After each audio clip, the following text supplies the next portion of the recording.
बंगाल में ममता बनर्जी की जीत के बाद दंगों की खबरें आना शुरू हो गई, मगर ममता बनर्जी का ये कहना है कि ये खबरें पूरी तरह से फेक हैं। इस वक्त टीएमसी और बीजेपी के बीच राजनीति का कड़ा मुकाबला जमीन से लेकर सोशल मीडिया पर दिखाई दे रहा है। वहीं कुछ राजनीतिक विशेषज्ञों का ये भी कहना है कि बीजेपी आने वाले समय में और भी राज्यों में इस तरीके की हार स्वीकार नहीं करना चाहती है। इस वजह से अभी से ये माहौल बनाना शुरू कर दिया। तो आइए आज आपको हम बता देते हैं इस दंगे की फेक न्यूज क्या कहती है और राजनीतिक विशेषज्ञों द्वारा जो विश्लेषण किया जा रहा है उसका उत्तर प्रदेश चुनाव पर क्या असर पड़ेगा। इस वक्त बंगाल से दंगों की अलग अलग खबरें आ रही हैं। इसमें कई सारी खबरें पूरी तरह से भ्रमिता फैलाने वाली हैं, यानी फेक न्यूज हैं। ये बात लगातार बंगाल की मुख्यमंत्री ममता बनर्जी कह रही हैं, मगर मामला तब सामने खुलकर आ गया जब एक टीवी चैनल के पत्रकार को बीजेपी के आईटी सेल ने अपना कार्यकर्ता बता दिया और ये भी दावा कर दिया कि बंगाल में दंगे के दौरान इस कार्यकर्ता की मौत हो गई। मगर हकीकत ये है कि वो पत्रकार जिंदा है और वो आज भी पत्रकारिता कर रहा है।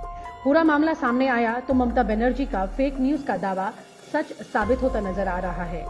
जिस तरीके से ममता बनर्जी लगातार ये दावा कर रही हैं कि बंगाल में बीजेपी द्वारा फेक न्यूज फैलाकर स्थिति को खराब करने की कोशिश की जा रही है, शांति व्यवस्था को भंग करने की कोशिश की जा रही है। इसी तरीके से कई ऐसे मामले और सामने आए हैं जो कि फेक न्यूज की कैटेगरी में आते हैं और ये खबरें भारतीय जनता पार्टी के नेता और उनके आईटी सेल द्वारा फैलाई जा रही हैं। वहीं राजनीतिक विश्लेषकों का ये कहना है कि भारतीय जनता पार्टी की ये एक रणनीति का हिस्सा है जिसे आने वाले चुनाव और बीजेपी का माहौल खराब ना हो और बीजेपी के वोटर बीजेपी को छोड़कर ना चले जाएं। इस वजह से इस तरीके के धार्मिक मुद्दों को माहौल बनाकर रखना बीजेपी की मजबूरी है। यूं ही नहीं मैं बन जाता हूं। रोज पहली किरण का छोर ढूंढने निकल जाता हूं। धूप छांव दिन रात की परवाह किए बिना पढ़ता जाता हूं। तब कहीं उस उम्दा अनुभव को दुनिया तक पहुंचा पाता हूं। यूं ही नहीं मैं रजनीगंधा बन जाता हूं।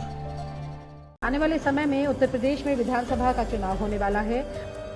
भारतीय जनता पार्टी के लिए सबसे ज्यादा महत्वपूर्ण है क्योंकि उत्तर प्रदेश से ही बीजेपी की राजनीति तेजी से चलती है। चाहे वो अयोध्या हो, मथुरा हो, काशी हो या फिर तीनों मुद्दे हो, बीजेपी की प्राथमिकता हमेशा इसी पर टिकी रहती है।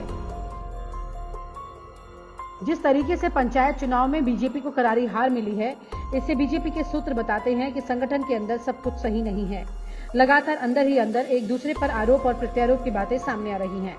मगर 2022 के विधानसभा चुनाव तक ये माहौल बनाकर रखना है कि अगर उत्तर प्रदेश में बीजेपी हार जाएगी तो उत्तर प्रदेश की स्थिति भी बंगाल की तरह होगी।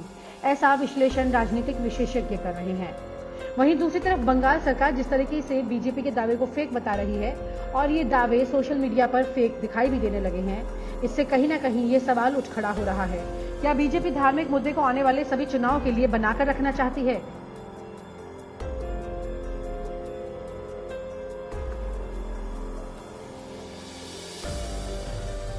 उत्तर प्रदेश में मुख्य विपक्षी पार्टी समाजवादी पार्टी का यह कहना है कि उत्तर प्रदेश में कोरोना संक्रमण की वजह से हजारों लोगों की जान चली गई। ना तो बीजेपी उत्तर प्रदेश में हजारों लोगों के मौत के कारण पर खुद अपनी सरकार से ये सवाल पूछेगी और ना धरने पर बैठेगी।